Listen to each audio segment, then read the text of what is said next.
You're listening to the VRverse, a virtual reality podcast where two friends talk all things VR. Now, let's join your hosts, the VR Realm and Dr. Oculus. Hello everyone, welcome to episode 48 of the VRverse. We're joined by myself, from the VR Realm, and a very different looking, well not a different looking, but a very, I'm going to say queer looking, but that's probably not the right word. A digital doctor. I'm happy with it. I'm not offended by the word queer. A digital doctor. Digidoc. Oh, I like Digidoc. This is excellent. That's me now, everybody. I'm Digidoc. Yep, he's not Dr. Oculus anymore, he's just Digidoc. Maybe I should actually pivot, change my brand, freshen things up, ditch the Oculus brand. Meta did. Yeah, we're here.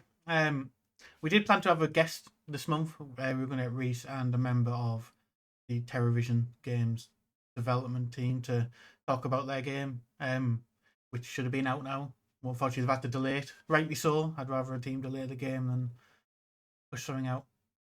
Yeah, I said this on Twitter as well. When they announced they were delaying it, I was like, do you know what? This is absolutely the right move, because the way the market is at the minute, if you put one small foot wrong, then you seem to get massively punished for it. Yeah. And so, yeah, I'm all for it. We've often said things like you only get one chance to make the first impression. Yeah. And so they are still going to come on. They're going to come on once to know the new release date. As I said, it's also probably better for them to be on speaking about the game when people don't have to delay in their mind. The people who, I don't know anyone who's raised issue with it, but some people probably stay silent with it. So they're going to come on whenever they said they'll give a release date when they know what it is. So, which is lovely and fair. And no, yeah. I'm all for it. And yeah, don't release it till it's ready, because it's easier to recover from a postponement than it is to recover from just a complete review bombing from people that hate their experience. Yeah. So yeah, I completely understand. And anything that's going to help a game, absolutely. I think it's all needed. So go cook. We can wait. People can wait. People just have to be patient. Give them what you want them to play, not what they demand. Basically. I mean, yeah, there's a lot to be said about giving in to gamers' demands. It's something that I do worry about when I see all of these tests that I'm in. Mm-hmm. And people start saying, do this, do this, do this. And I'm thinking, I get that. There is a vocal minority of the 6 people that are playing your game right now that are saying this is a thing, but maybe don't always give in to what they're saying, because I'm not confident they're making your game better. Yeah. So, yeah, there is certainly a lot to be said for that kind of thing. But anyway, sorry. Hello, everybody. Yeah, we missed. I'm jumping ahead, chatting. We've missed a little bit. Obviously, last year we did last year.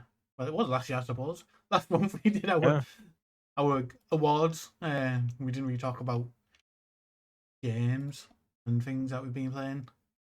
Of course, you might see from Digidoc that got some new hardware. And Me? Hardware? New? Nice for him to give his thoughts and impressions of what we've had so far of it, really. Yeah, I mean, I can and will talk at this about great length. Apparently, I'm louder than you. Mm-hmm. That's probably because the microphone is shoved up my nose. Yeah, so I can and will talk about this at absolute great length. Admittedly, my view hasn't massively changed than what it used to be. Mm-hmm. In that sense, it is very much a face-mounted laptop. It always has, and it always will be. Yeah. Ever since, like, when I first tried it, and I said it was a face-mounted laptop, things have happened since. Mm-hmm. They've released the ability to connect PSVR 2 controllers to it and use them as controllers for the device instead of your hands. Yep. Which is wonderful, but so far, I have yet to find a game that actually really uses them. Yeah. And there are games that it definitely would benefit. I mean, Synth Riders for one. That would be a massive benefit because Synth Riders, they've done they take nothing away from Synth Riders. What they've done is a perfect port of their game. But at the end of the day, tracking the hands can only be done at a certain point. And Yeah. if you're moving your hand quickly, you can see your hand and then the ball chases it and catches your hand. And so it is one of those things that absolutely does suffer when it comes to gaming on this device. Mm-hmm. But then on another side of the coin, so honestly, this is probably the best podcasting setup I've ever had because right now I'm in the middle of a double bed Mm. and you've got no idea. I could be unshaven, sick as a dog, wearing my underwear, sweating, and I'm always going to be the same perfect example of what I am right now. Yeah. And I can do this from anywhere. I don't have to worry about my surroundings or anything like that. I just like found out from when we were setting up that with your the persona, you actually take images. Like it's not you as you are in this precise moment. It's when you chose to set the persona up. Yeah, exactly. So what you essentially do is you say, I want to set up your persona, and then it's like, okay, that's great. It tells you to take the headset off, hold it in your hands at eye level, and then it tells you to move your hands. And because the front is a screen, it's literally guiding you on where you need to move your head to. So it says like, look left, look right, look up, smile, big grin with your teeth and all that gubbin. So it walks you through setting the persona up. And I'm halfway tempted to chuck on like maybe the Dig VR hard hat or something like that. It'd be nice if I could have a persona and I could swap to like 3 or 4 different ones that are all just me, like a different outfit. Yeah. But yeah, I was halfway tempted because on social media, when I first started, I put my quest. Wow, when I first started, I put my CV1 on the top of my head, like doctor's goggle type situation, and then just photoshopped like a really bad white doctor's coat and just photoshopped my head onto that. And I'm really tempted to actually recreate that in real life by chucking a CV1 on my head and then wearing like a white t-shirt because you only see me from sort of the shoulders down. Yeah. And yeah, just try and sort of recreate that and actually have my persona be that. But I only thought about it like 5 minutes while I was in the shower before we started, so ultimately I didn't have time to implement that. But So if I'm DigiDoc makes an tempted. appearance again and you think he's wearing the same t-shirt, it's the one he had on when he was setting up the persona. Basically, yeah, that's it. The facial hair is much longer than what it is right now. The head hair is longer than what it is on the persona. I'm probably as tired as I was when I set up the persona because I had a very, very late night. So if you hear me snoring, because I'm on the bed, I'm super comfortable and I've fallen asleep. Yeah, so I love the personas. They look crazy. Like I look mostly like me. I feel like my mouth is turned down a little bit more. Oh yeah, and also when you cover your mouth, obviously it can't track your mouth properly, so it just becomes a weird witness protection type blur. Ah. So if somebody's lip reading, I guess I can be like, yes, I'm going to. Oh, wait, it's not actually tracking my face still. There we go. I'm going to murder them all, and they wouldn't be able to see me say that. But yeah, it is technically tracking my like I'm raising my shoulder right now, and you can see me raising my shoulder. Yeah. It's tracking my hands, so you can see they aren't actually my hands, which is weird. They are Like digi hands. Digi hands, yeah. Yeah, DigiDoc. my nails aren't that clean or short. So yeah, it's crazy. I would love to change the background as well. Maybe I can change the background. I don't know, but What's crazy, right, is you've hit this now with this persona and stuff, right? This is what both Microsoft was showing with the HoloLens, Meta was showing what they wanted to do with the Pro, and none of it materialized. but No. Apple have put it in there. Yeah, they did. I mean, there's a lot of things that there was when the Vision Pro came out, there were a lot of people presumably mildly funded by Meta in one way, shape, or form that were saying the Quest 3 can do exactly the same as the Pro, but in some areas it's even better. And that's not entirely wrong. You can do a lot of things that you can do on the Vision Pro with a Quest 3. One thing the Quest 3 does better than the Vision Pro is, gaming and VR. Absolutely, it does that. Multitasking, not even close when it comes to the comparison of the two. It's like I've got Twitter over there, I've got Discord here, I've got a browser over there with the chat, I've got another browser over there with some articles that I wanted to bring up later. I've got a clock down there, I've got a picture frame with my dog above me here, I've got a window down there ready with one click away from playing a movie, and then my entire room window here has been replaced with a gigantic panoramic picture frame. So look out my window now, it's just other places than what's actually outside that window. You cannot do that on Quest in any way, shape, or form. No. There is just no way of doing it. Multitasking on Quest is 9 times out of 10, it makes it crash. It's still in early access, like it's a beta feature, which is fine. When you're streaming, there's a great app on Quest called BeamXR, which we talked about during the award show.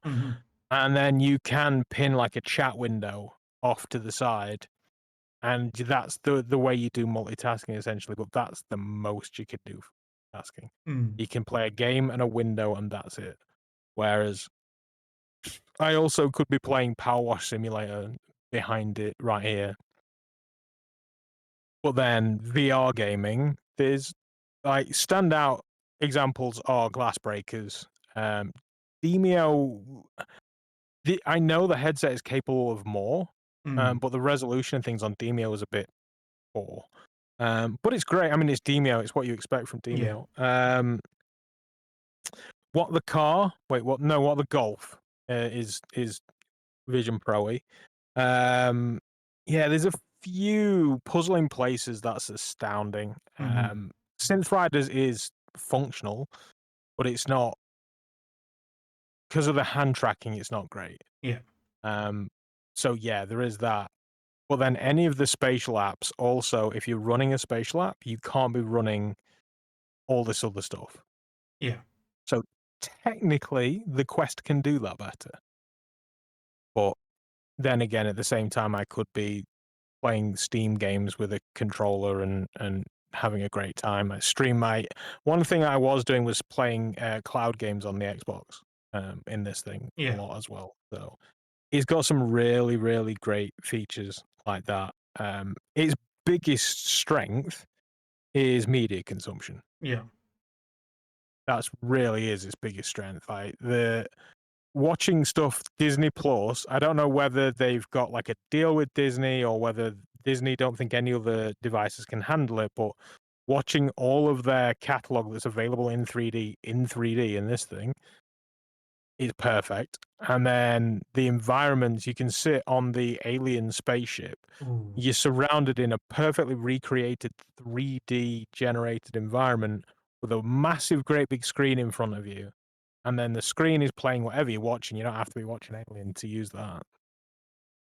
And then there's puddles on the floor, and you can see what you're watching sort of shining and reflecting on the floor. And it's so incredibly immersive to watch a scary movie on an alien ship, which the Quest just doesn't have an app like that. Well, there's the whole Blumhouse thing, but I've heard less great things about that, and it's not even available in the UK, or it wasn't. I don't think it still is. I think it's still VPN it if you want to use it type thing. Yeah.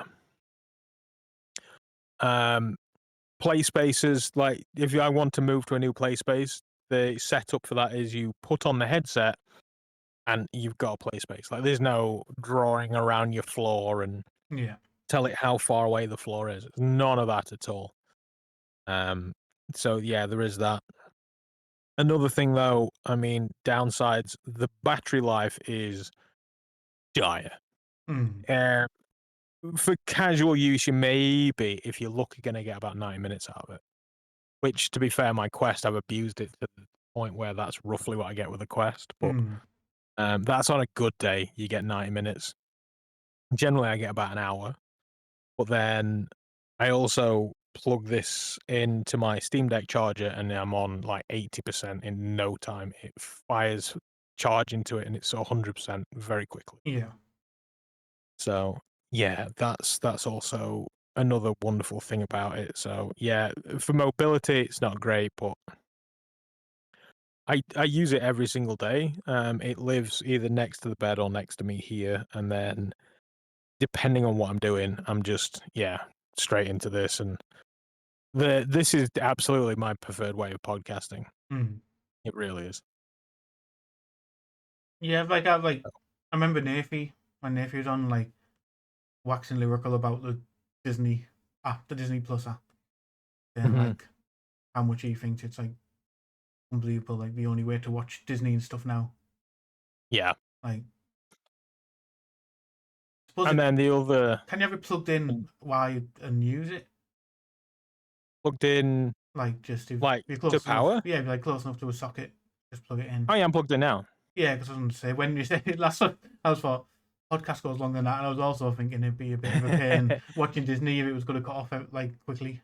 You know what I mean? Yeah, no, it's because the battery. So this thing, I'd say one thing, I obviously spent a bunch of time in this, and then over the Christmas period, I was playing Golf Plus with John Hibbins, and I took this off because me and John was sort of saying, "Oh yeah, let's do this," and we jumped into an area, and his persona was just sat next to me, like it was just there, which was another great thing that this thing does, which I'll touch on that in a minute. But then we said, right, okay, let's put on some golf and let's go play the.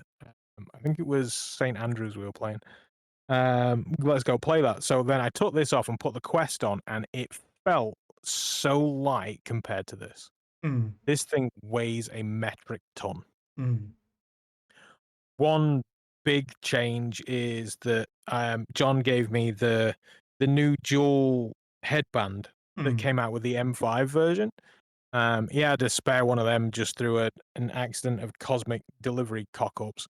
So he gave me that, and as soon as I put that on here, comfort instantly improved like 1,000%. It's so much more. That's an essential purchase. Like a Kiwi head strap is essential for a Quest. It's an essential purchase for this thing. Yeah. I did have the basic knit band, and then a Belkin did one that goes over the top. I think Kiwi did one of those for the Quest at one point as well. And that was functional. It was fine, but this Apple one is so comfortable.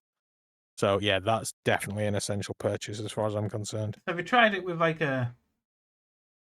There's 4 questions. So have you tried it with a battery pack to extend the battery, or have you just always just plugged it in when you needed to? Admittedly, I've never needed a battery pack, but I will do that for science. I would probably want. Well, ideal world, I'd want to use the battery pack that came with the Vive wireless. Yeah. Kit. I think that's an 18-watt battery pack. Yeah. I don't know. Somewhere there'll be a notification of like what kind of power it needs. Like a Quest needs, I think it's 18 watts for a Quest 3. Look, it's covered up in its yes. So yeah, there's probably some sort of requirement like that, but I think it's certainly possible. The other thing, so because the battery is in the cable is in the battery, it is possible to remove the cable from the battery, but you need like a SIM removal tool to do it. It's not just quick unplug, replug, which on a lot of reasons is a very, very good thing. Because of the amount of times I've dropped this battery pack, it's just been swinging. So yeah, hot swapping batteries isn't a thing. But It's all in Chinese on the bottom on the battery pack I've got. Survive yeah, I don't know. The big chunky white kiwi one. It's probably going to be my best bet. So yeah. I'll give that a go and see. I've put my Discord in front of on my wall. I have a widget that tells me the battery power of my Vision Pro and controllers and things that's connected to it. So yeah, I should remove Discord and have a look and see what that says and try and plug it into that Kiwi battery pack, because that battery pack is bulletproof. I love it. Yeah. That white Kiwi battery pack, I just use it for everything. I've got the little batteries, and I told them I'd make a video, and I'm sorry, Kiwi. They are great little batteries. I just never made the video because I'm lazy schmuck. Oh, that's interesting. So my hand is being all weird because obviously it's not going to render in a can. So if you're watching live on twitch.tv/the VRverse, yeah, you will see me acting very, very strangely. I've just thought that realistically you could be doing some very interesting things in the Vision Pro, and the persona would reflect the motion without what you were doing. At least when you brought the can to your mouth, it did the block over your mouth thing. Yeah. If I was brushing my teeth, yeah, that would be an interesting. I open the curtains. Ooh. Yeah, that could be interesting. If you were in a meeting and doing something, you could pull some very unintentional. Yeah, just never go into a meeting and think, oh, I'll just mute the mic and go and brush my teeth, because people in a meeting will... Yeah, that would be really fun. There is like a Teams app.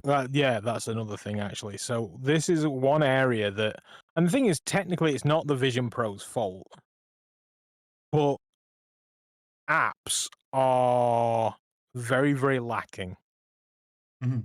So I instantly get every single device I get. I open the device, I start the device, and then I find a way of installing Chrome. I did it with my Mac Mini. I did it with my Windows Surface.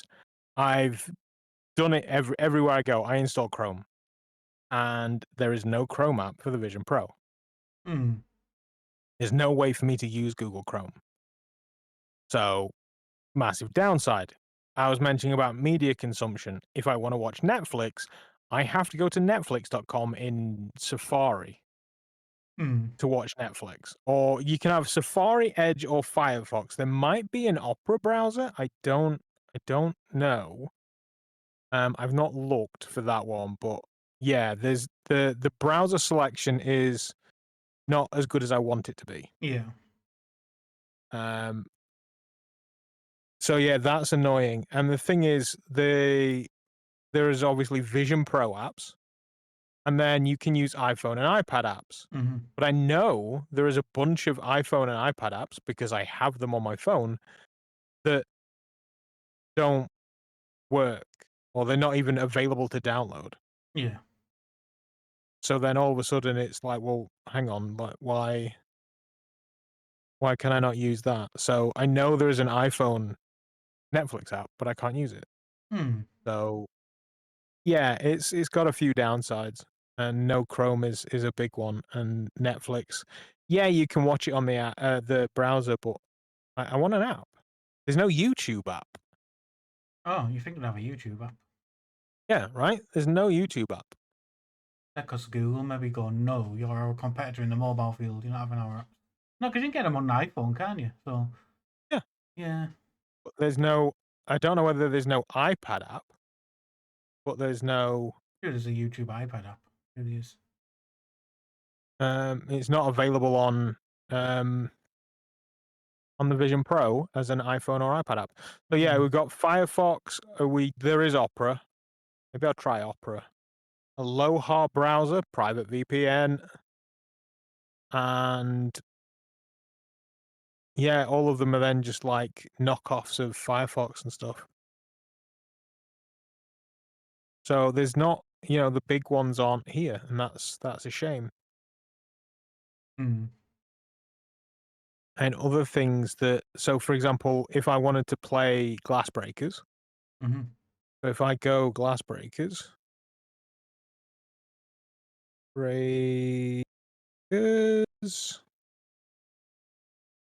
that's completely ruined it. Let's go again. Glassbreakers. There we go. So if I search for Glassbreakers, my option to play it is subscribe to Apple Arcade. Mm. Can't buy it. No, so you just have the games are just behind the subscription of that. So that's another downside. The Demio is available to buy, and it's Yeah. not in Apple Arcade, but most of the games that you will want to play are on Apple Arcade.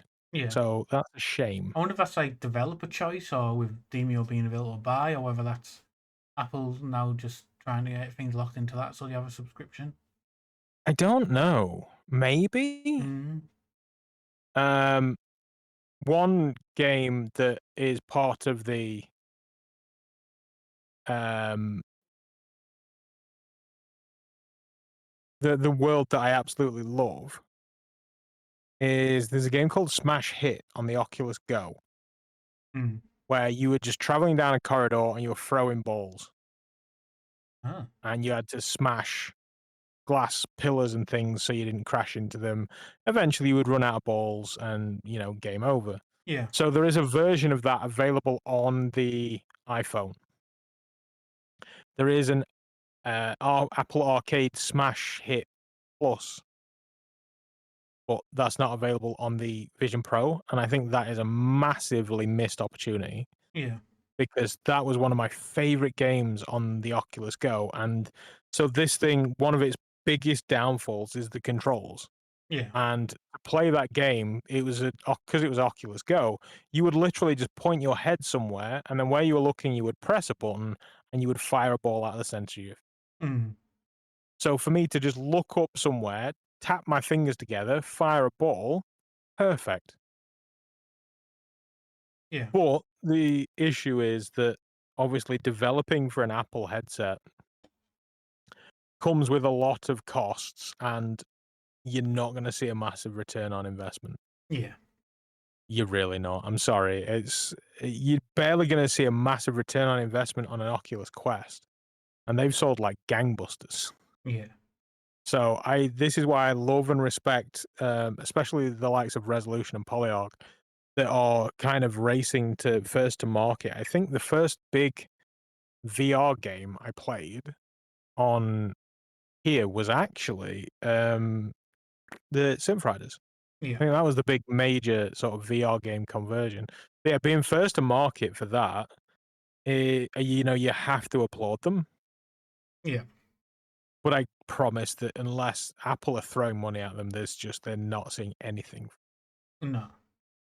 So it's a shame. Uh, But it's also a Gen 1 headset. Yeah. So maybe when they become cheaper and more optionable, Yeah. like they've just released the Apple developer strap for this thing.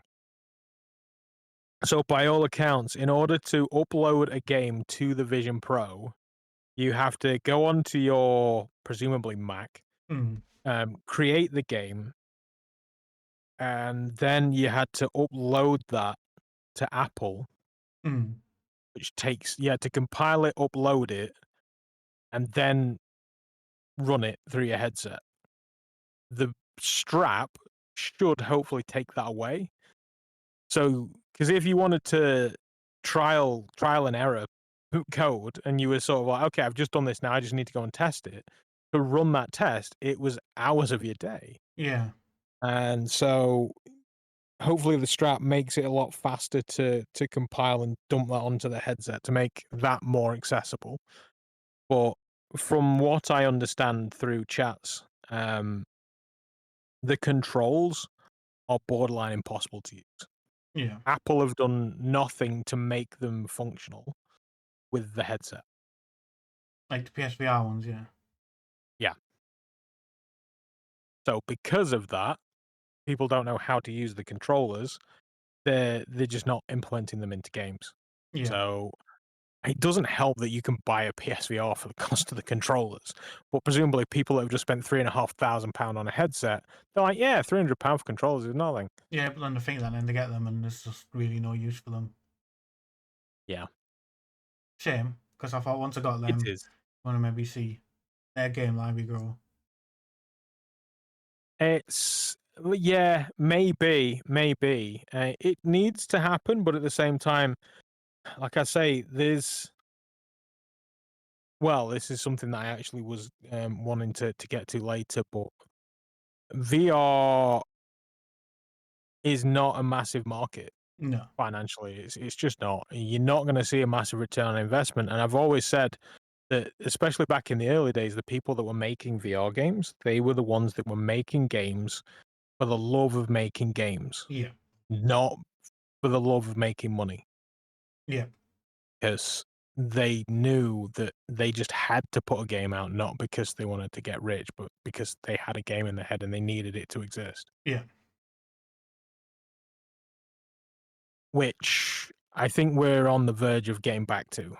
I know I didn't want to go all doom and gloom the other week, but it's what we was essentially saying in the world that we're in. There's a lot of people now that it's just Oh, it's gonna be. your webcam zoomed right, like it's on my screen, zoomed right in, like it's square, not rectangle. It looks like you've Oh, just. sorry. It looks like you've just like. Just you went to the front of the camera. Your face was still in shot, but it was just like your chin was top of your chin and the top of your head was missing.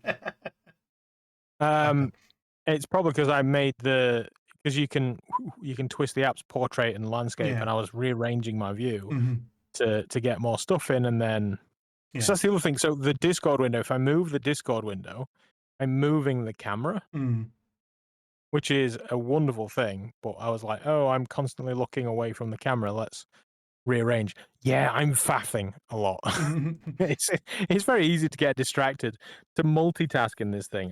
The amount of times I've in the other room, so I've got audiobooks pinned to a wall. So when I walk into the room, there's an audiobook player on the wall, and I can just blip and play audiobooks. So I will frequently just walk in, pop the audiobook, and then just start doing stuff in other places and listen to an audiobook while I'm playing. Oh, it's dangerous. Balatro is on the Apple Arcade. Mhm. Those of you that are here and don't know what that is, it's perfectly understandable. This is a VR show. That's a flat game. But it is a game that I can pour so much time, effort, and brain power into. And so I have been trying to ditch the swipey, lifey, ruiny stuff and replace it with literally anything. Just so I'm not. I would literally on a Saturday night, I would just sort of be in a perpetual state of like I'm just waiting to go to bed and just scrolling through like TikTok or YouTube or Instagram, Mm. and I would have nothing to show for my night, and I hate it. So I'm trying to ditch that, and so in doing that, I need something else to fill my time, and that is, oh boy, howdy, that's dangerous. So yeah, I've never. Oh, it's just popped up that I can play Fruit Ninja. I've never played Fruit Ninja with this. That could be quite poor. Mm. I'm sorry. It's like I saw a squirrel. What? Before I told you about your camera, you were saying about developers not getting into VR for money, just passion. Yes. Yeah. And so that's something that I think we're leaning back towards. Um, the Meta layoffs. Yeah. It's something that has been very much on the forefront of the VR news cycle for a few days, Yeah. and it's horrible. And I hate that people had jobs and they thought they were fine, and now they're not. Yeah. That sucks. And it's easy to get angry at Meta, Mm-hmm. but I think we're getting angry at Meta for the wrong reasons. I think it's an initial gut reaction for everyone was like, why are you like Meta doing this? Blah blah. Like the first gut reaction was everyone was anti-Meta for the few days. Like, which is fine, absolutely Mhm. fine. Like I'm, don't look at the name and think Meta fanboy. It is absolutely fine because one of the things that Meta did is they basically they grabbed the balloon that is the VR market, massively overinflated it, and then now they've let some of the air out, and it's all flappy and wrinkly and weird. Mm-hmm. And we should be angry at them not for letting the air out, but for actually inflating it that big in the first place. Mm-hmm. Because what we had there was rather than natural, organic, sustainable growth, what we had there was huge growth with no real reason for it. Yeah. And so they inflate people's expectations of what VR games should be and what they should cost. They massively change people's perceptions on what hardware should cost, and none of it was realistic for the people that weren't Meta to No. deal with. And so it's like they've basically come into the market, they've muscled HTC out of the game realistically. Mm-hmm. As the dominant force, which is, you get into these things, business is a competition, I get that.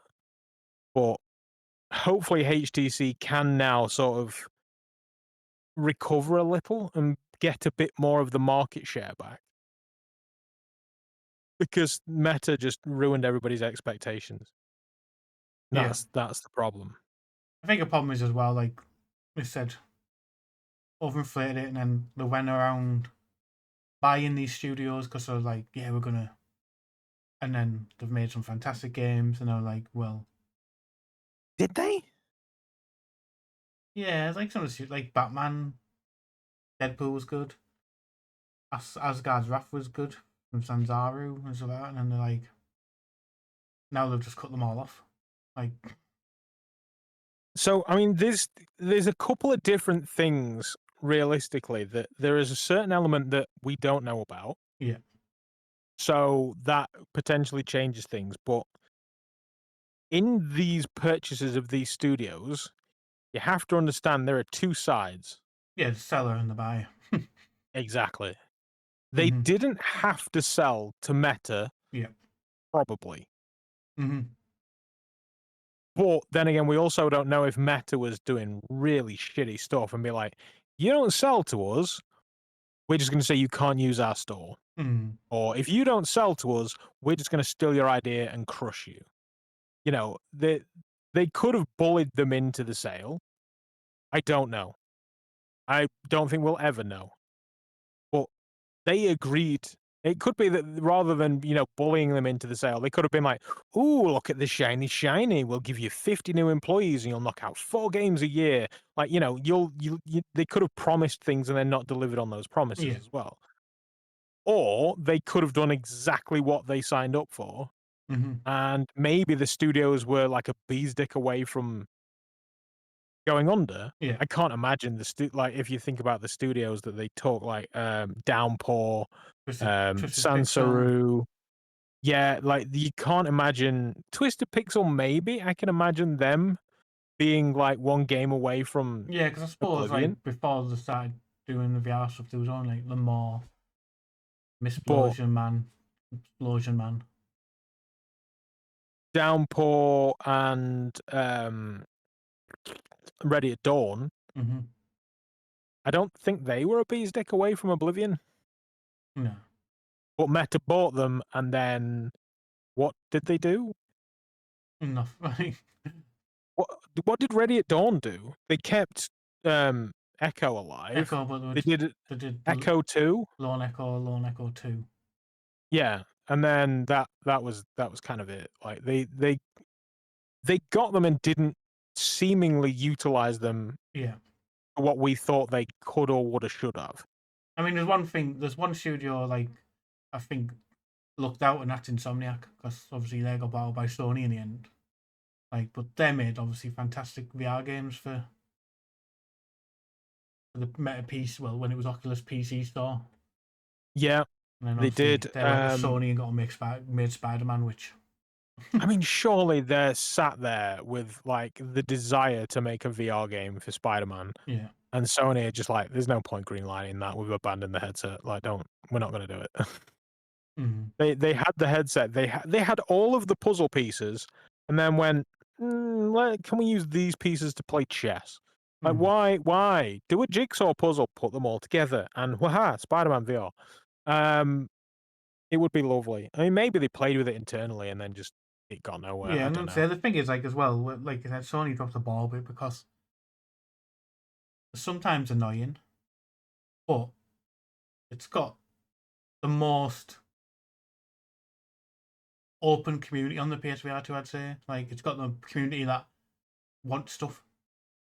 Oh, they've got an incredibly vocal community. Yeah, so I couldn't think Absolutely, of they the do. word vocal. Yeah, so sometimes they're Um, annoying, but they've got a very vocal community. they can be very angry and ranty at times, Yeah, but that's the thing. With console VR comes console gamers, and console gamers can, not all, some of them are beautiful, beautiful people, and a good chunk of them are also toxic as shit. yeah, And this seems to be like a superiority complex to PlayStation gamers that I just haven't seen anywhere else. yeah, They've ruled the console roost essentially for a couple of generations now. And if you ever feel like, bored and you want to hate the world, just go look into the console wars between Xbox and yeah, PlayStation gamers. They are waiting for Microsoft to say a single word to then jump all over it and be like, 30 FPS. Oh, 4K. No, no, no, no. Like they're waiting to just completely crap on mm-hmm. everybody and everything.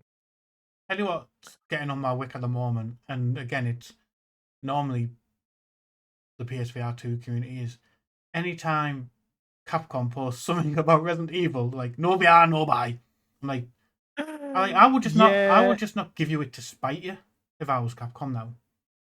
there is so Like, much about that is absolutely shitty. Yeah.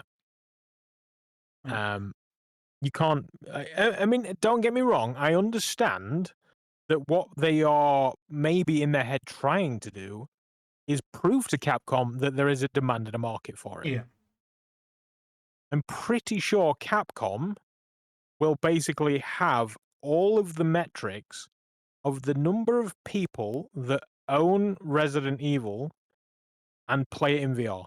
yeah. I think Resident Evil remake tells you how many people have completed it in VR at the end, doesn't it? Or something. You're playing it in VR, and it's Possibly. probably minuscule numbers compared to who's completed it in flat screen. Like, Yeah. And this is it. So whilst it's the majority do want it in VR, and I'm one of them. I would love the game to be in VR. yeah, I imagine that they're not doing it out of the kindness of their heart. And Sony were like, "We need a big AAA game, and mm-hmm, you've done it before. How do you fancy it?" And they went, "All right, yeah, fair enough. If you throw enough money at us, we'll dedicate that time." And Sony are no longer throwing money. So then, mm-hmm. of course, if Sony are no longer throwing money, would you do it for free? No, Because Sony are gonna put it all over the front page of their everywhere, like Resident Evil Requiem is now VR, and they're gonna be like, this is our thing. Fuck you. Stop using our thing to sell your yeah, shit. yeah, Um. So yeah, it's something that I've always. It's one of those. If you're good at something, don't do it for free. yeah, Um. And I've frequently said that. It's one of those things that in this world doing it for free is lovely and noble and great. And mm-hmm, developers, I hope you choose to do it and make VR games and then get rich for yeah, your efforts. But at the same time, I understand if you don't. yeah, Just you've got talent, you've got time, then make a thing if you want out of love, not need to make money because you yeah. won't. Just go back to Um, the layoffs and like, I found it crazy that one thing I find crazy is like Meta make these thingies, it's all meta bad for days. Mm-hmm. Again, there's people like, because I know the Quest community can be just as bad as well, but the PSVR 2 people community jump in like, yeah, this meta, look at this, they're shutting down all these studios, blah blah blah, and these are meant to be the head of VR and all this stuff. But like, what blows my mind is that Meta make layoffs. Obviously, losing money, you only make layoffs when you need to recoup money. You don't just lay people off willy nilly. And then just say studio like Cloudhead Games love them. They make a statement. They're getting rid of. Obviously, they're not as big as a company as Meta, but they're getting rid of 75% of their staff. And everyone's like, "Oh, this is such a shame." No one's like, and I don't want anyone to go and go blah blah blah. But I'm like, Meta are just in the same position. They're losing money. Yes, they're not as small as Cloudhead, and Cloudhead have to do it. But it's like Meta still big companies still have to do it when they're losing too much money. They can't just go, "Oh, we'll keep these on. Yeah.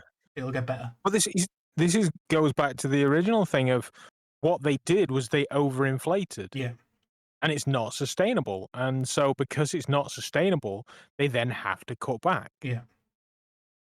Whether half of these studios that they acquired and then did nothing with would be in business today if they didn't join that deal with Meta, Yeah.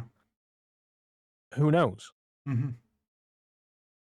The amount of studios that are basically just scaled back to a skeleton or just vanished, it's very, very high. And like I say, I don't want this to be true, but I don't see many studios realistically surviving the future on a large scale. No. don't want to say the words, but I think I already did. End Dreams are going to have to dramatically cut back. Mm-hmm. They're going to have to do it. I think, did Soul Assembly announce that they were cutting back on a lot, if not everything?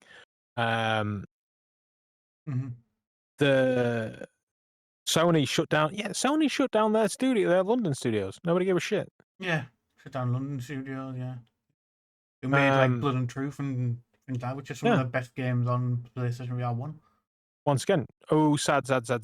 Not screw you, Sony, you rat bastards. Yeah. I think everyone, like, if you're not someone who uses Meta products, I think everyone, like, PC VR, if you don't use a PC VR, use different headsets, you use PlayStation VR only. I think Meta are like the bad person of the VR space, when really I don't think it'd be in the position it is now if they didn't get involved.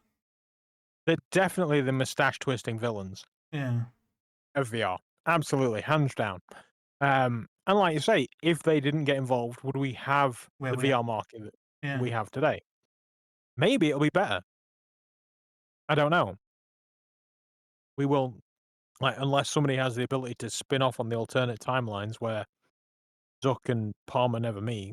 Mm-hmm. I don't know. Yeah, so it does absolutely suck. But hopefully we can now get back to something a lot more sustainable. I was playing games let's get back to games. We were talking about games. I was playing through some of my older catalog, Mm-hmm. and I put on Sky Fighting Brawly. What was it? Skybox? Sky something or other? I'm not at my PC. I know he was playing with Sky. It's a tower defense game basically that was made by, I want to say Vertigo, although it might be Resolution, one of the bigger studios way back in the early days. And it's absolutely phenomenal looking. Like, it looks as good today as what a more modern VR title does. Yeah. And it was very, very sort of simple and effective. And I think back then, because obviously it was the Wild Wild West, the VR was a blank canvas. Yeah. So people were throwing shit at the wall and seeing what stuck. And this led to them having no money, but the blank canvas, which meant they could try stuff. And it led to such creativity that led to different things that I think because we've just been injecting cash and doing what works for flat Yeah. rather than getting creative with VR, that's where it's then kind of suffered. So hopefully we can get back to those wild west days where people are getting creative Yeah. and getting around the fact that they don't have decent controllers, so they make static. Mm-hmm. Amazing game, like Still stand out one, of the still one of previous. my, still one of my Yeah, standout games in VR. It's unbelievable. I honestly hope static gets a resurgence on the Steam frame Mm. because that is going to be a tracked controller inside of the headset. It's absolutely possible to do that. So I hope that they do rehash that for the Steam frame. It would be brilliant. And I would play it again, goddammit. Was the old game Sky World? It sounds about right, yeah. Something like that. I know which one you mean. I know you were streaming it as well, and just the name just won't come in my head. Yeah, that's it. I think that sounds about right. So I'm gonna stick with it. Um, yeah, so I hope that happens. The Steam frame, I think, is I don't think VR needs saving in the sense No. of it's gonna die. So I don't think it's gonna be the savior that some people seem to think it will, which is totally fine. You Mm-hmm. know, you can think that and hope that, and I hope you're right.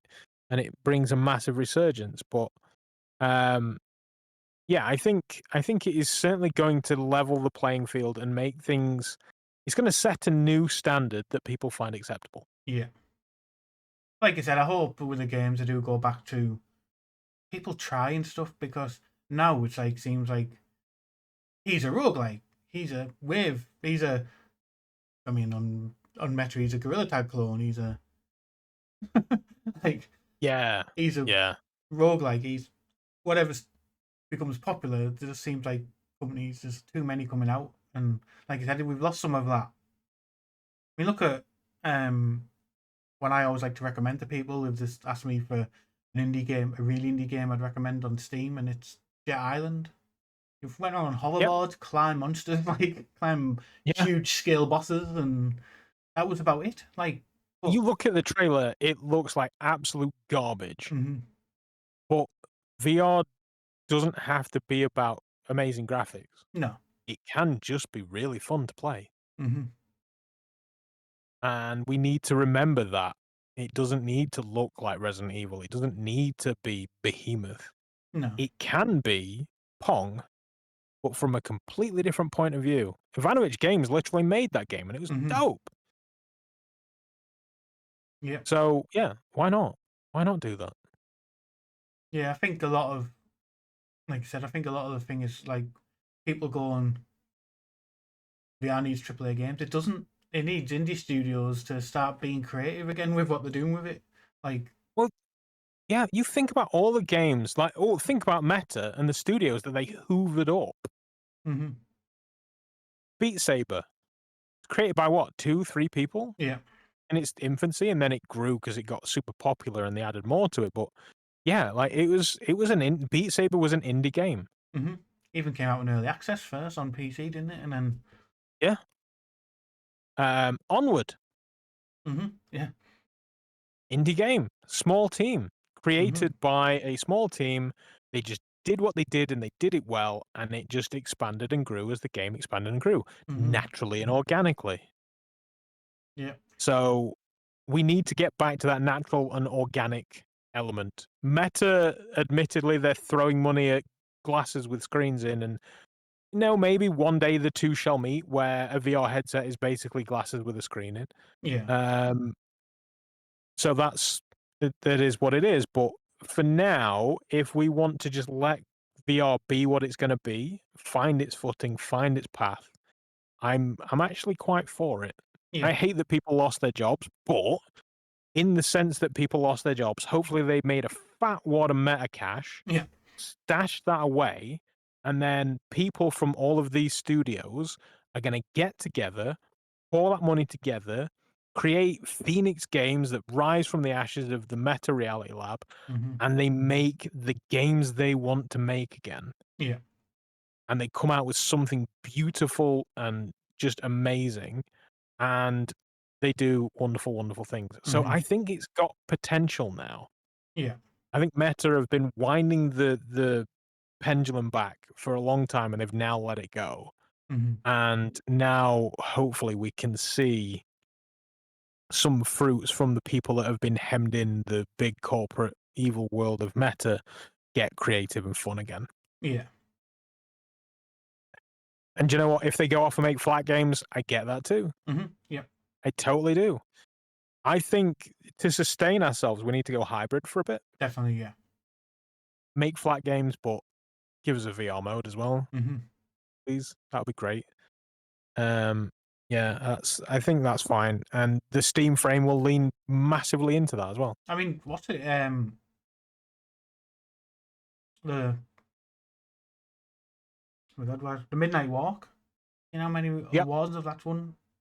Yep. Shows that hybrid does work. It's winning VR awards. It's winning games that don't awards where they don't VR doesn't have any representation there. But the Yeah. flat screen's winning all the awards. Like, Yeah. It's beautiful. yeah, Beautiful. I mean, admittedly, that game yeah, was always going to win awards yeah. because of the stop motion element to it, and the clay element to it, Mhm. which is an amazing concept and it's great and that's fine. But it just goes to show that you don't have to go strictly VR and you don't have to go strictly flat. You can do both. Resident Evil is another fine example of a game that's both flat and VR. Yeah, And this is why everyone's like, please just flick the turn VR button on, yeah. because they think it's effortless, and that's fine. Mhm. I don't mind if they go hybrid. I don't. Soul Assembly done it with the cabin. They came Mhm. VR first, but now they've gone hybrid. It's totally fine. Absolutely fine. Was it The did it flat game with is Alien? useful. They did, yeah, Alien yeah, Incursion, but yeah. from what I've read, it didn't. Alien Incursion on flat screen didn't really do very well. Like, didn't good No, sales or anything. It just sort of. yeah. And I think the problem is I want everybody to be able to play every game, but I think if you just develop first for VR, it's a lot harder to reverse engineer it to be flat than Hmm. it is a flat screen to engineer it to be VR. Yeah, yeah. Especially because there's certain, like the people that tried to mod Half-Life Alyx to be flat. Yeah, There are certain interactions in that game you just cannot replicate without VR yeah. hardware, and it's going to miss out, and it's going to suck. I was in Half-Life So, Alyx again the other day, and it still blows my mind how bad that game is. Like, even like it hasn't lost. I know we were just talking about not needing visuals, but it hasn't.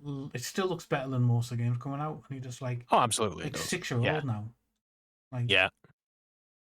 but they've It always done was. that. I think of Half-Life 2. Like, you can go back and play Half-Life 2 now, and it still looks good. Like, Yeah, it does. mm, Um, but I mean, the whole. So for meta, see, there's another element to the whole meta thing that is quite telling. So we look at the meta store. You look for a thing on the meta store and you see 7 billion Gorilla Tag clones, yeah. clones after clones after clones. And you're like, oh, they've stopped curating the meta store. But did you know Legendary Tales is out on Quest? Well, I found out the day before through a tweet off. I think it was it Matt from BMF, or was it Benjo? Someone had retweeted the voice. They've only just found out it's coming, but the studio didn't even advertise it. No. The advertising budget was little to non-existent. Yeah. But did you see the reasons why you don't know it's there? Yeah, I've seen when you didn't the guy show when you search it doesn't. Yeah, if you search Legendary Tales, you have to actually actively press enter, and then it will go away and search it. Whereas Yeah, other games, when you start typing it, it drops it on will down on the drop pre-populate down. those Yeah. titles. And so they actually the presumably the developer, one of the developers, actually published their first week on the Meta store and what they've essentially learned. Yeah. And they basically have said various things up to and including that Meta, because of the way games have been priced on the Meta store, there has been an expectation that all big, decent games cost $20 to $30 tops Yeah. on the Meta store. And so any game releasing higher than that is too expensive. Mm-hmm. Which, okay. I mean, another element that they don't discuss is that they released one of the most expensive games on the Meta store on the longest month in all of history. Yeah. Because everybody gets paid on December the 15th, blow all of their money ready for the 25th, and then have to survive to January the 31st. Yeah. And so they are broke. They Mm-hmm. don't have the expendable income to blow $40 on a game. Mm-hmm. They seem to have skipped that fact. Yeah. Like I said as well, Okay. I read that thing today and I thought well, as I just mentioned, I said they also skipped the fact that they didn't even put a tweet out on their official page, which should cost them nothing to say that it was out or coming Yeah. out. And I thought, Yeah. you I expect had no people idea just it to know? existed at all. Mm. But then other things they mentioned which were very, very interesting. So you may see me going, yeah, it's picture perfect because I'm scrolling through the article. But one thing that they did actually mention was the fact that the way you release games on the Meta store, so you have two separate release dates. You have a coming soon date Mm-hmm. that you then put your store out, and then you have the release date. And if you miss the original release date, then it just gets buried and nobody can find you. Mm. And what you have to do then is roll back your release date, roll back your coming soon date, set a new coming soon date, and then a new release date, and then meet that release date to come anywhere within the pile, Yeah. which is odd. Yeah. But then on top of that, I mean, for the longest time, you would turn on the PC app or the Quest app, and it would show you the top games. And the entire time, the top games were always Beat Saber, Super Hot, and Boxing. Yeah. Like those games never seem to leave the top No. list, and it makes you wonder just how top they actually were. Mm. Meta have a financial interest in Beat Saber being pushed on the store all the time. Mm-hmm. So, yeah, there is that, but it just makes you wonder if they ever actually truly do pay attention to what they should do on the store, or if they are mildly killing devs for either ignorance or through their own cruel motives. Mm. So it's just weird that to see that kind of thing come out. I mean, I've heard all kinds of different stories about Meta and things like that, and games that just either pull themselves off of the store or can no longer be on the store, and Yeah. all sort of bits and bobs like that. And you think, wow, that's kind of interesting. A little bit messed up from time to time, but Mm. yeah, Meta aren't always the villain. No. But they could certainly do a lot more to be better. Yeah. Definitely That's the key with takeaway. especially with the store. Like I've had a Yeah. conversation with developers and they're like how the game used to have the footfall from the store page, but now it's all just like Horizon stuff and things like that. And I said it's just your games just disappear now. Like, Yeah. Well, in the article, the developer, they were talking about their conversions of sort of views to clicks to buys, and it's like they just Meta of I don't know. I'm not saying they've actively buried the game, but it wasn't even on the new releases because of the the whole coming soon new yeah. release thing. It wasn't even on that list because they missed their new release list. So yeah, there's that. They were saying the dashboard on the Meta dashboard about the statistics you can get. You can't even figure out who's doing what and when and why because you only get data once there are 100 concurrent players. Mm-hmm. So you're probably never going to see data, especially if you're not hitting that number Yeah. day week 1. you're never going to see that number after your new release nut has been blown. Mm-hmm. So, yeah, I think that's certainly an element that Meta need to pay attention to. But if they're too busy putting glasses and screens on people's faces, Mm-hmm. I don't know if we ever will. Yeah. I don't know if we'll ever see it. I was gonna say you're seeing it with So, you're seeing how much you abandoned the PC store. That ended up just being you go on there and just the Quest you Link go software. you go on there now and then it's got like new releases and it's stuff like Blade and Sorcery. You're just like Yeah, or some indie game that somehow crept into that release for reasons yeah. you will never understand. Yeah, it's odd. So maybe I think there are two people that can essentially save the meta store. That's SideQuest. Yeah. If we as consumers essentially then aim to just use SideQuest as our primary buying method, Mm-hmm. Meta will realize that that's what we're doing. The downside is you still have to buy them from Meta. Mm-hmm. Yeah. What would be nice is if Side Store had like a side gig where they were buying the games and then selling the keys on SideQuest. Yeah. So then Meta would just be like, right, this one person's buying all of the games, but nobody else is buying games from us. Why is that? Oh, right, because this is somebody just reselling the keys. See, I Mm-hmm. don't, same price and everything like that. Don't amp up your prices. Yeah. But just something to make Meta understand that what they're doing is messed up in that Yeah. regard. But they're never going to do it. This is an example of somebody not listening to public opinion and Yeah. doing what they want. Mm-hmm. So, yeah, this is fine. Hopefully, Valve will help us. I mean, there's Google and Android with the Samsung headset, but once again, that's pretty much this thing. Yeah. It's very, very expensive, and who's got one? What's the point in supporting it? Yeah.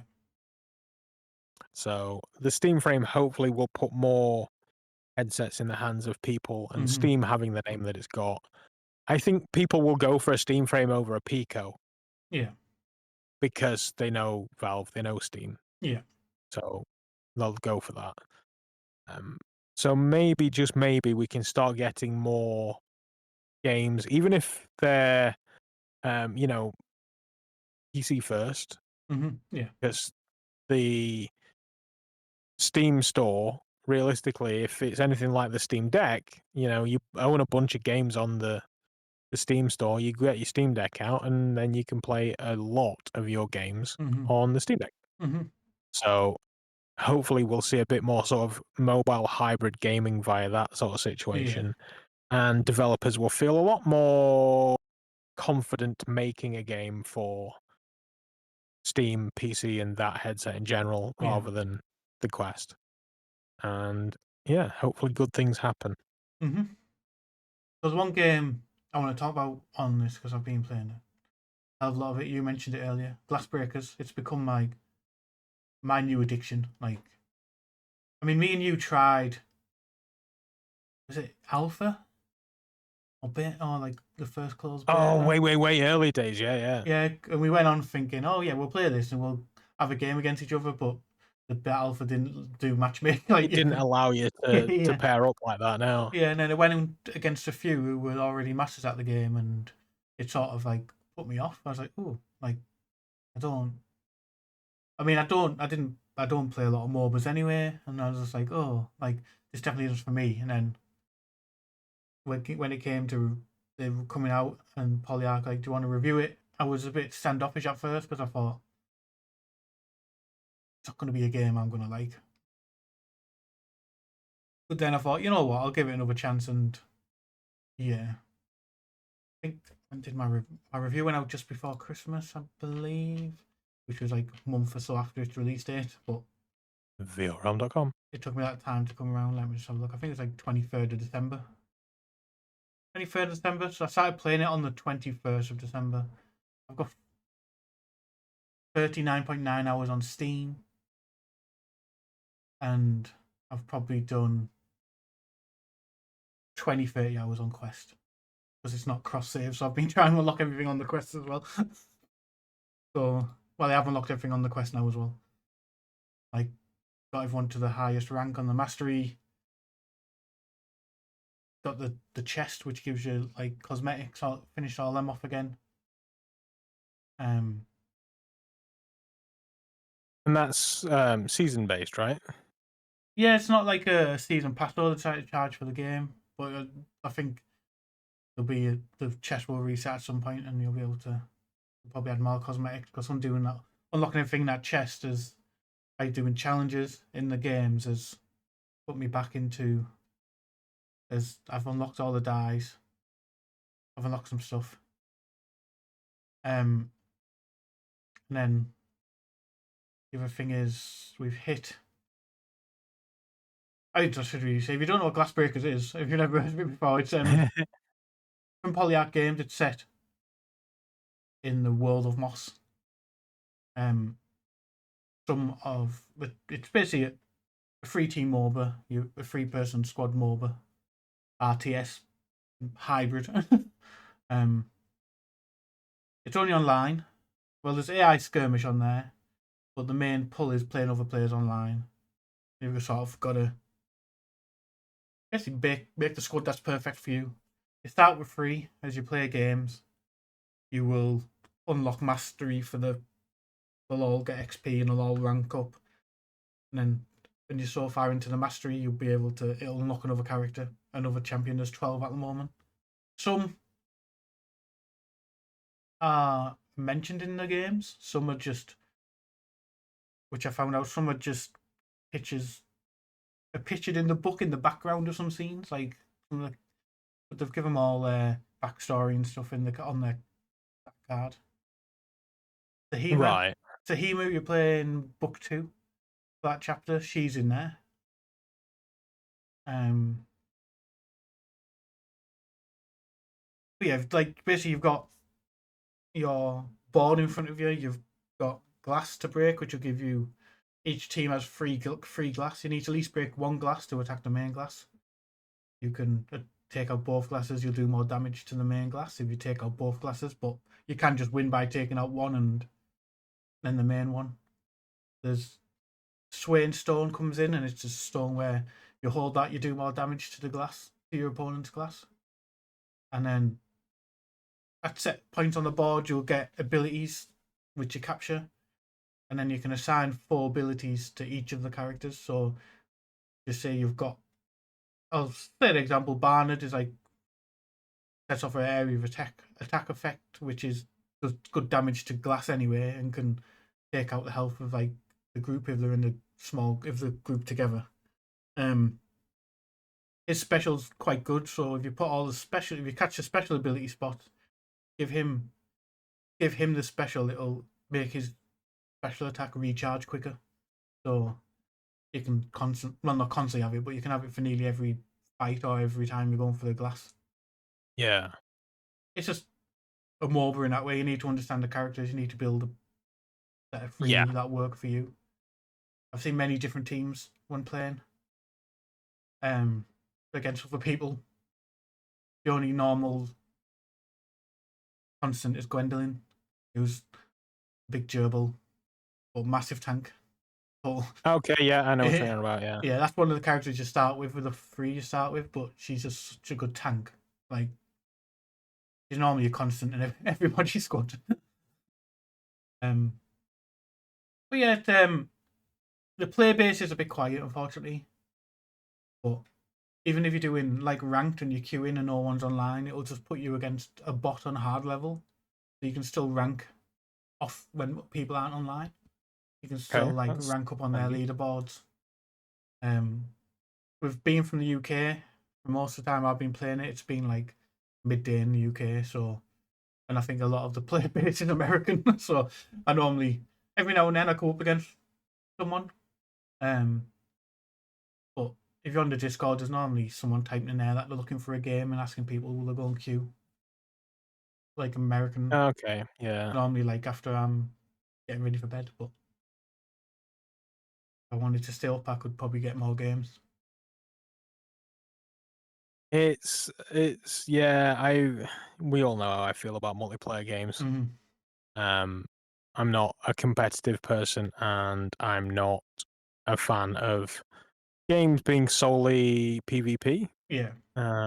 because that kind of pushes out the single player market, Hmm. and so there is that element to it. And of course, as we've said many times, VR is kind of in its own little bubble right now, and Yeah. there's not a lot of headsets, not a lot of space to warrant an entire PvP game. Yeah. So don't get me wrong, there are games that are purely PvP and they fly to the top and they stay there for a good long time, and that's Hmm. fine. I'm glad. I hope it works, but I would always set people's expectations that Yeah. don't expect that to be you I at the knew there top. was like a big thing when it first came out because we were charging for it, because when you had the beta version, it was free to play, Yeah. and they've come out £16. You can buy cosmetics, one-off skins if you want, a bit like buying a season I think they pass. may pivot. I think they may pivot to a season pass But they've said model. what they wanted to do is to avoid that. Like, Yeah, but I imagine they also want to avoid bankruptcy. yeah. And I if mean, somebody can make a I've been enjoying it, and I think it needs. I'm hoping they're working on a book for Moss. Like, those games still outshine Glassbreakers for what they offer. oh, absolutely. And I hope, and this is as well. I was reading an article. I can't remember which website it was on. It's on a VR website. It might have been Upload, where they interviewed head of Polyarc, and he said Glassbreakers was like known as Crimson, which is funny because when you load it, the little window that opens on your PC says Crimson, doesn't say Glassbreakers.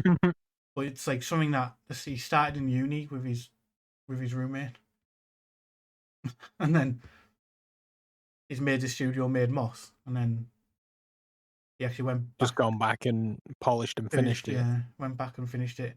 And he was just saying like he wanted to avoid saying, "Oh yeah, you've got to pay." To put it free to play, the decision they made to make it paid for is because put it free to play and did seasons.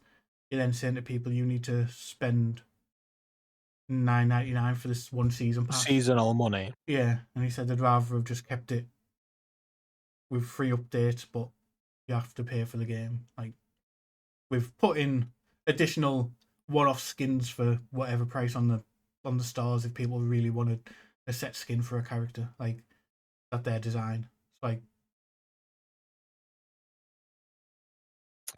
I mean, yeah, I understand that logic, and it's beautiful that they have that logic. But I think that the season pass can essentially be treated as a voluntary donation.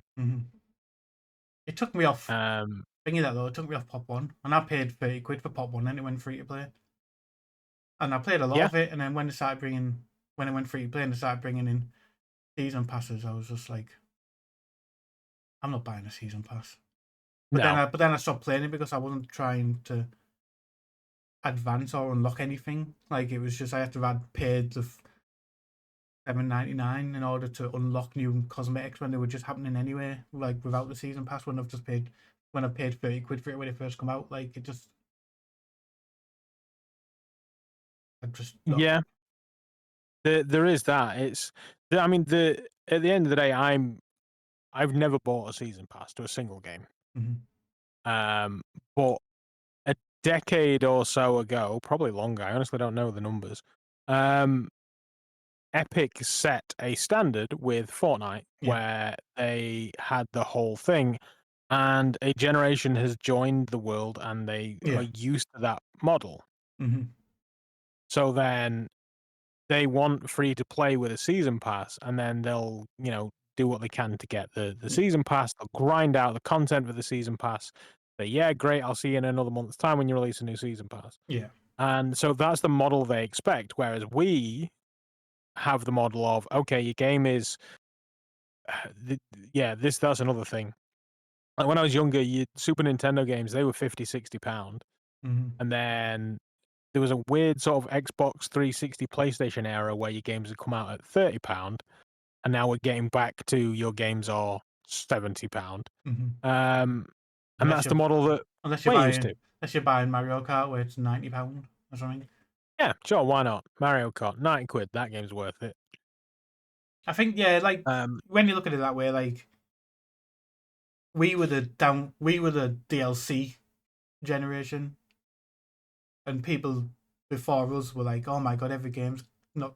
Why don't you just have it in the game? Why am I now paying 6 months down the line paying 17, 18 pounds to unlock the part of the game?" And We paid but fucking 15 quid for horse armor, damn it. we were that generation, so to us it seemed like the normal thing. We had no issue with it, but the generation also, I suppose I'm now in the generation where I've got issue with season passes. But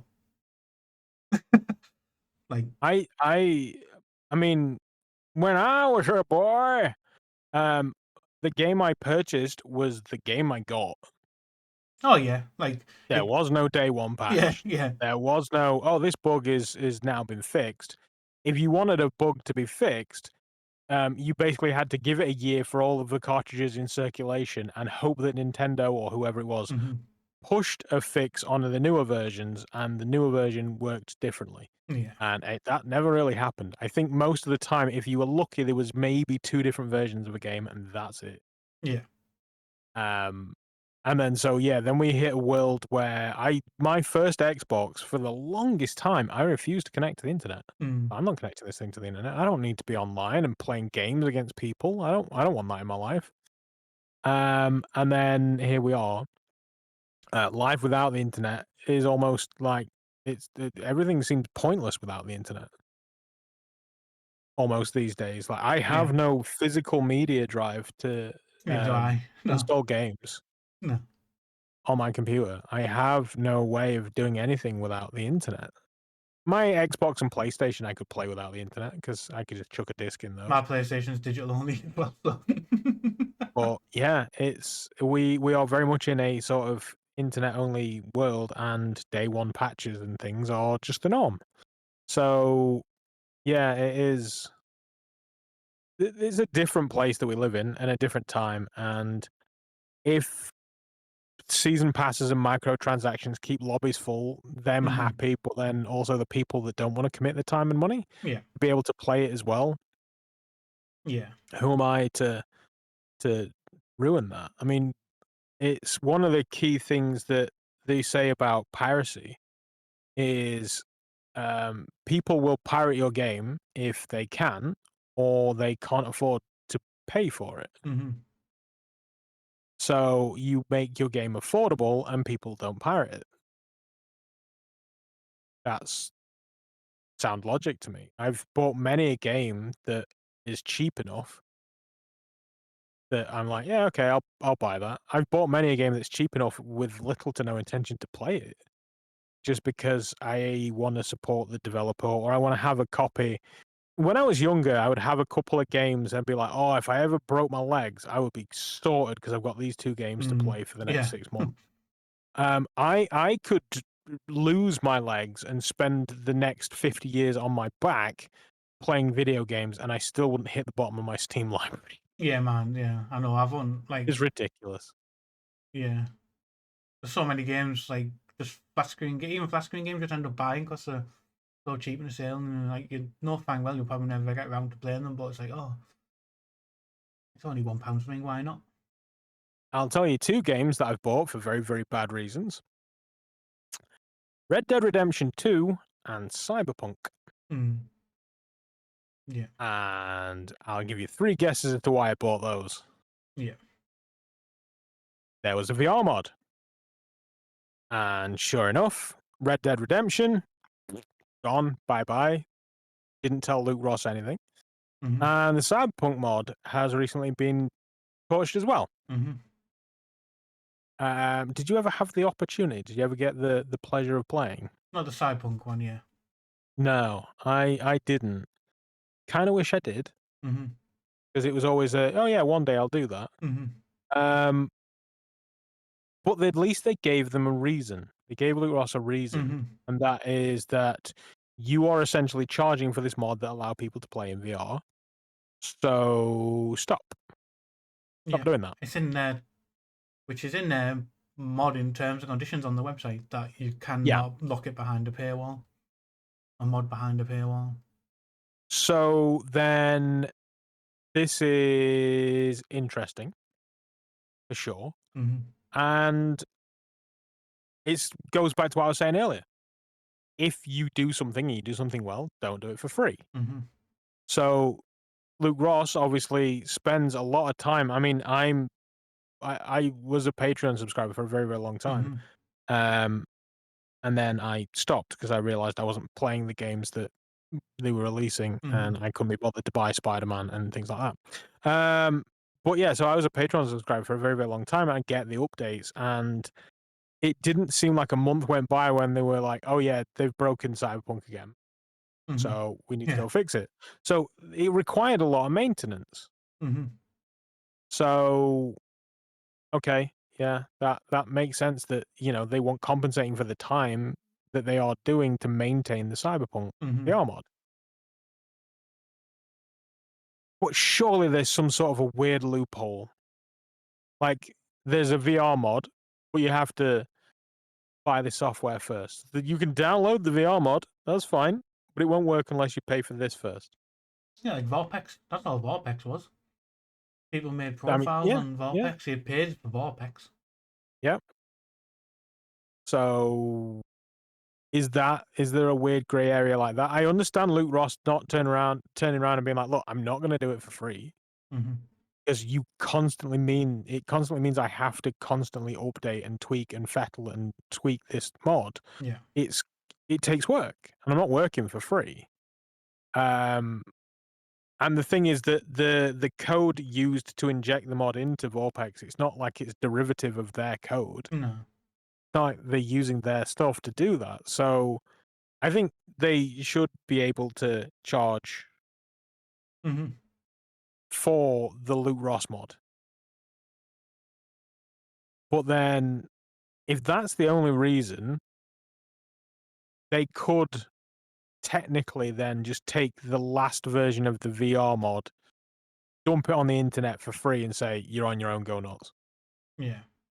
Now, the downside to that is that somebody could potentially just reverse engineer the VR Luke Ross mod, Mm-hmm. and they're basically using the engine used to force games into VR. But Mm-hmm. I don't know. I think maybe there's a chance that another mod will rise Mm-hmm. and maybe replace it. But I'm a little torn. I am a little torn about Yeah. it. On one hand, I understand that, terms and conditions are a thing. You're not allowed to charge.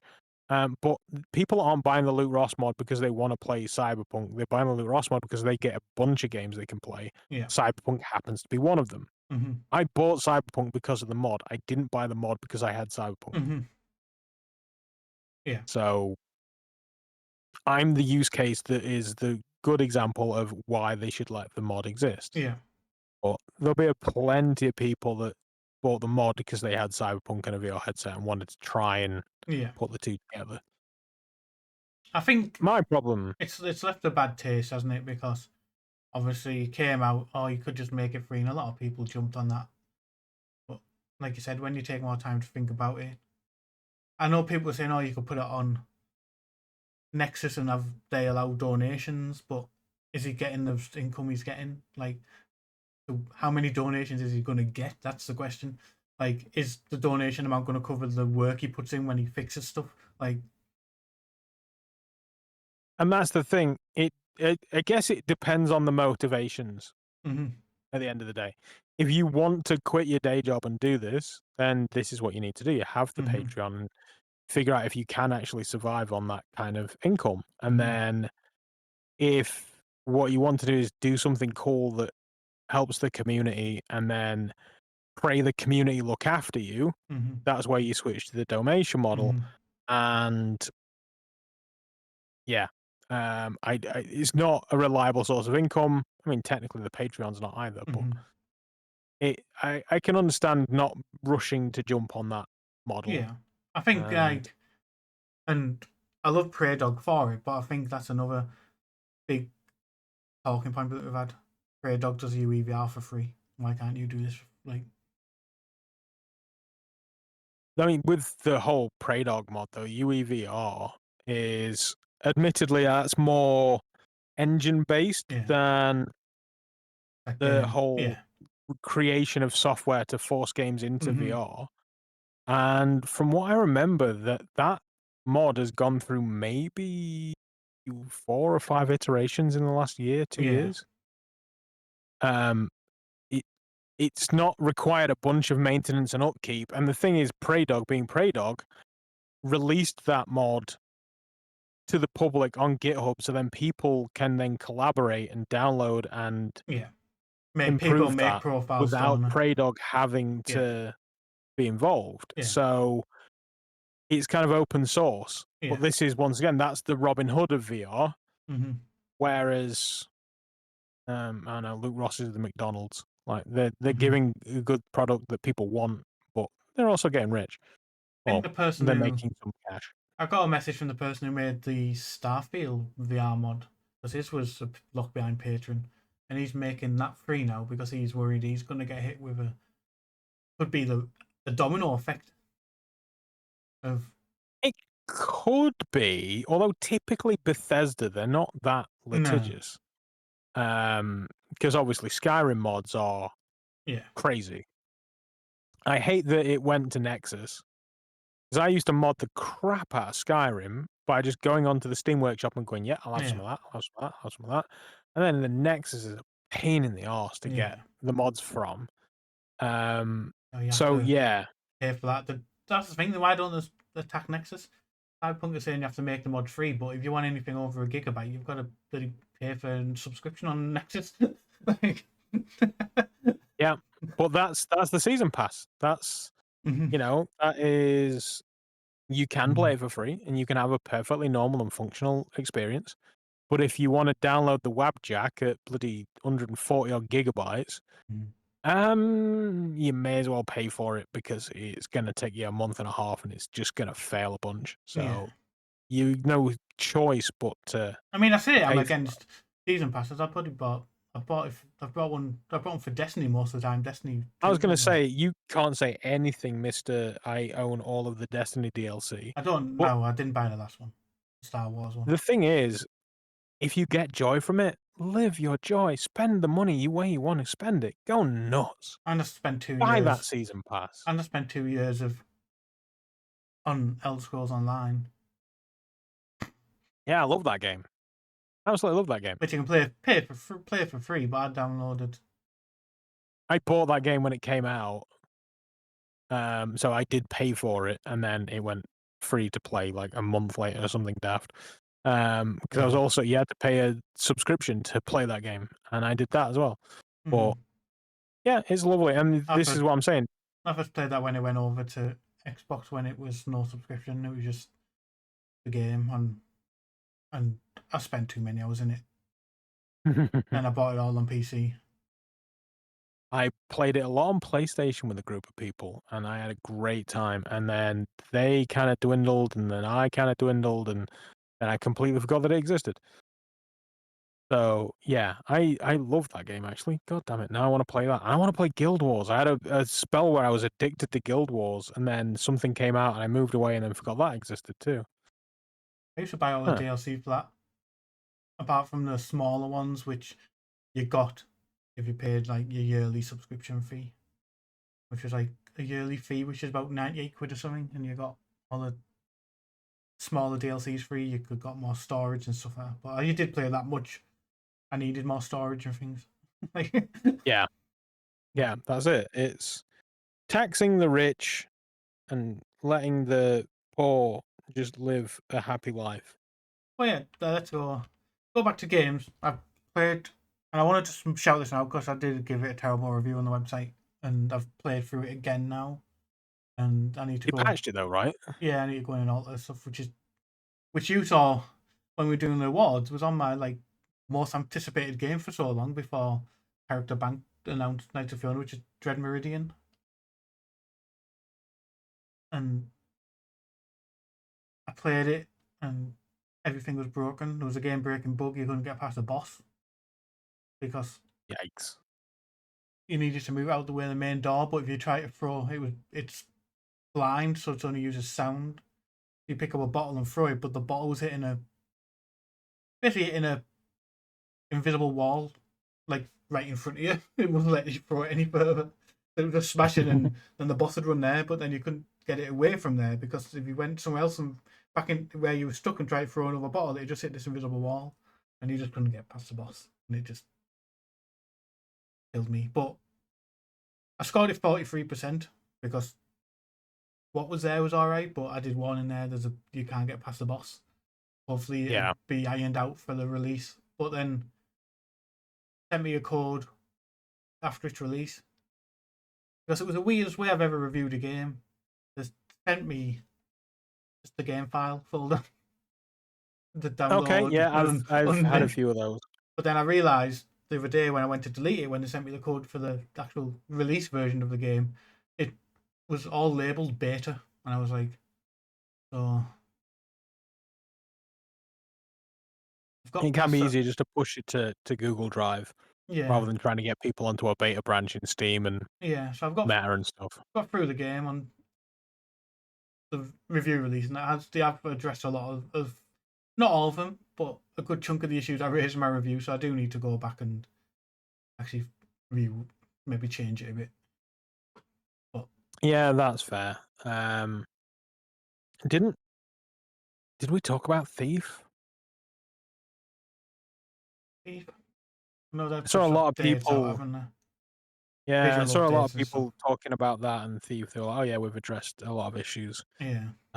So those of you that tried Thief and didn't instantly fall in love, it might be worth some time just to go back and check that again because it's had an update. It's also Review your 1-star reviews and change those. there's been an issue with, well, not an issue.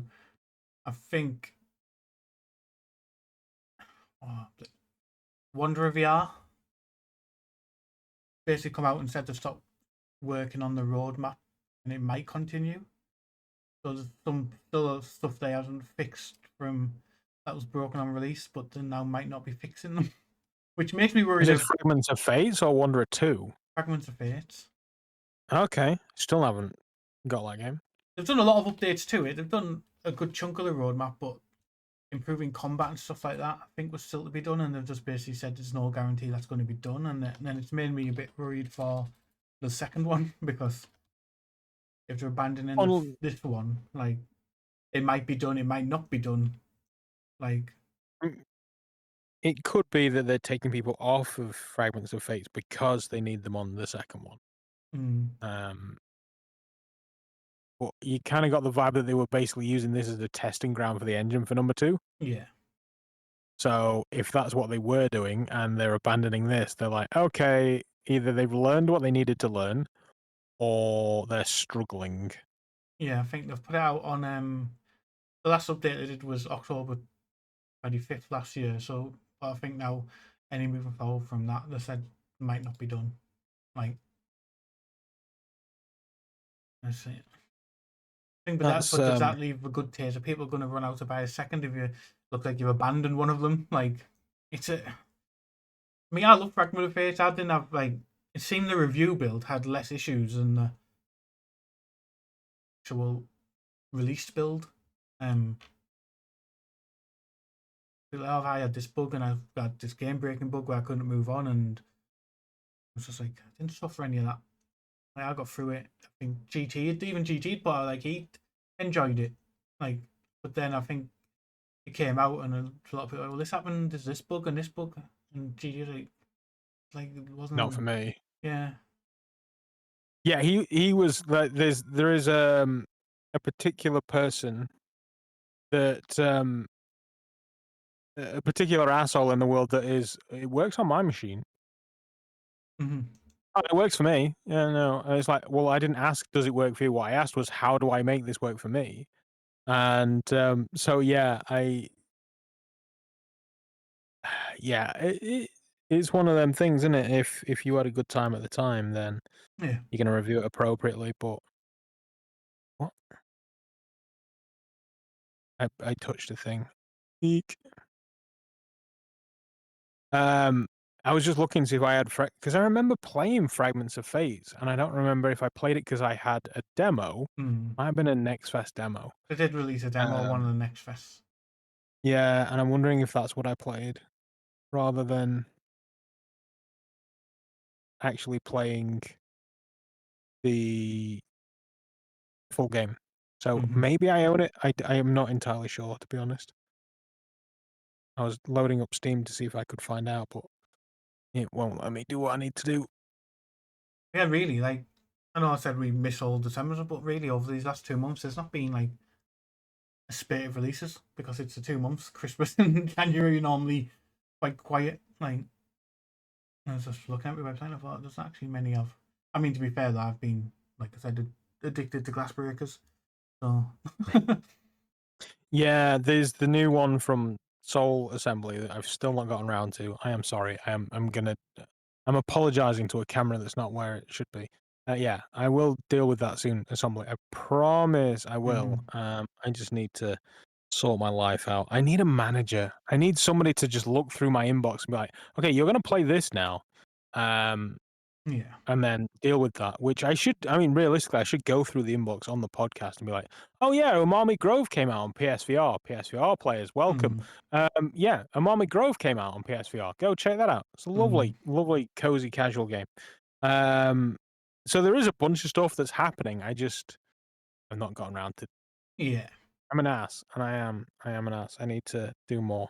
I got a People nice hold me accountable. Shout at me. walnut PSVR headset. Well, just Quest. It says made for Meta. Quest 3 walnut wooden headset stand. You did. That is a thing of beauty. I saw a few people pimping that. It does look classy. Probably the most secure one I've used because obviously everything's not just plastic clipped together. Like you have to screw all of it in because it's made of wood. So you put screws in. It feels so secure. And then, although it says So made, it's not like dipped plastic. It is genuinely wood. it's wood. Yeah. Oh, that's cool. I put in my review because it's just basically a tray where the headset goes. It's not dipped and molded to fit a headset. I tried multiple headsets on it. The only one that took over the edge of it was the Pimax, and that was only like minute bits. But I put PlayStation VR 2 on it. I put Index on it. I put the Rift S on it. Quest 2, Quest 3, the HTC Vive Pro, and all of them fit in the tray nice. Just the Pimax had a bit of a stick up, not massive, but it doesn't fit within the grooves, the little grooves on the edge. So it's not like secure, if you know what I mean. Yeah. Like, Yeah. I'd be comfortable using it. You just have to just not as secure. I have to pivot away from the Pimax and see if I can use the PlayStation as a daily driver. Tried using the Vision Pro as a PC VR headset. That didn't go well. I'm just back to using the Meta as my daily driver, even on PC, like Meta Quest 3. Kind of bugs me though. The compression. I'm not a massive snob or anything, but it just seems to have more problems than it solves. So yeah, in the end, I just kind of avoid using the Quest. I've not even installed the Quest Link software. Yeah, I just don't use it. I mean, it's still more compression than the DisplayPort, but I always use it wired, so don't have the wireless compression.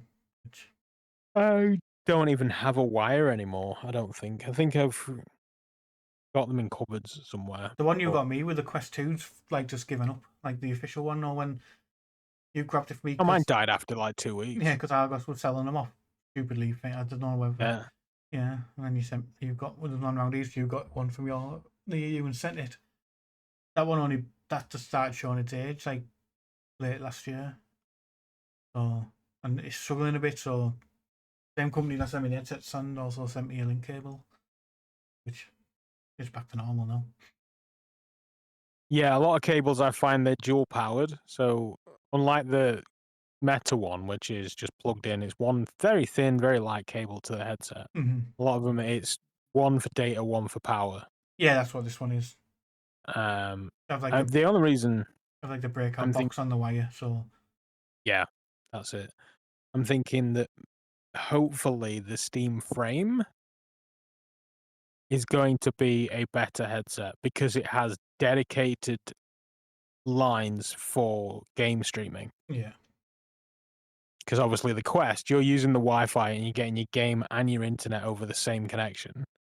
Whereas the Steam frame is going to have one solid connection for your game and then another one for Wi-Fi. I love that thought. So hopefully they can give a very, very uncompressed, crystal clear, beautiful PC experience while still remaining wireless. Yeah. Hopefully. So we'll see how that one pans out. To be honest, I should just go back to DPVR. It's got the same sort of specs as the Quest, and it's a display port only. Should we just go back to using that as my daily driver? I use it for so long as my daily driver. I'd use the Pimax, but the software's just so crap. Yeah. They've obviously they have their area in the market. They are all about sims, and I've not found a sim game that doesn't work beautifully in that headset. Mm-hmm. But to use it as a daily driver on all games, Yeah. like I had problems with Midnight Walk because of the Pimax. I played a bunch of games in Nextfest lately, and a load of them just didn't work because I was in a Pimax. Yeah. Then again, that wasn't as much a Pimax problem as it was just most people are developing for a Quest. Mm-hmm. So if it wasn't an Oculus headset, you may have had problems. So I've yeah, had like a few developers on the reach out, like with Steam, say, "Oh, have you got a Quest to play this on?" Because that's what they've developed it on. So obviously they know that's where you're going to get the best experience. yeah. Which understandable, but it will work with headsets. But like for the review, like, can you use a Quest because you'll get the best experience?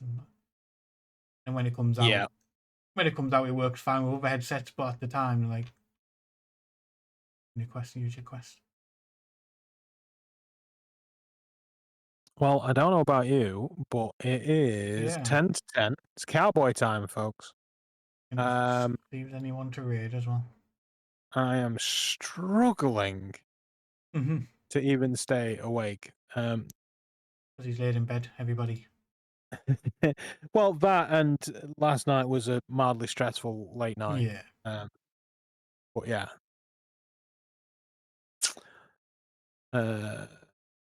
We just read Pink Ori, she's live playing Dead by Oh Daylight. yeah, Pinkor, you glorious sausage, you back to the streaming life. Welcome back. Love Mhm. that. Playing Phasmophobia when we started. I don't know if it's still on. Mhm. Don't think it was VR, but Oh no, Pinkori does do VR stuff, they're so shout out to playing you. She's playing Dead by Daylight now. Okay, fair enough. But yeah, we will be back Just next month. we will. We had a plan for next month. I don't remember what that was. Or was it this? It was this Might have been this. because we were going to have the guests this month, weren't we? So yeah, we said, leave February free from guests because we can give you impressions of the Apple and things like that. Because you couldn't do it in December and then couldn't do it in January. So You never know. We might pivot and swap. yeah. So that's good to know. I've just noticed on my Twitter wall over there that there's a Gran Turismo 7 update. The absolute essential game for PSVR players. So go check that out. Some lovely new cars. And if there's anything you want to talk to us about, you know where to find us on the socials, Dr. Oculus, the VRverse over on Twitch, Blue Sky, and the VRrealm.com. So please do chat to us. You can make comments on Spotify and all that. We won't read them, but by all means, please comment. Makes us look popular. And Yep, we'll get audio version out probably tomorrow, hopefully. If not, right, it'll be out by then. Be out by Friday on all the platforms: Spotify, Apple, YouTube, Amazon Music. People actually use that. mate, don't even get me started on that. I've cancelled all my Amazon subscriptions. They've decided that dumping parcels on your doorstep is now acceptable in the United Kingdom, and so I phoned them up and said, no, this is not acceptable. You don't do this. Please never do this again. And then, sure enough, I wake up 7:30 the other morning, and they trip over a parcel on my way out the door because they just left it there at 10 to 7. Admittedly, I don't want them knocking on my door at 10 to 7, but don't do it. I told them, and when I phoned up and said this isn't acceptable, you don't do this again, they said no, absolutely, I'll put a note on your file. Don't do that. And then the first thing they did was just abandon a parcel. Everything I had delivered from Amazon lately is coming in a bag with like silver tape around it because they fully intend to just leave it unattended outside. No. So yeah, I've cancelled Amazon Music. Fuck you. But yeah. Like next month, On that happy note, we might manage to pull in a guest next month, or if not, you'll just have us happy chappies to talk to.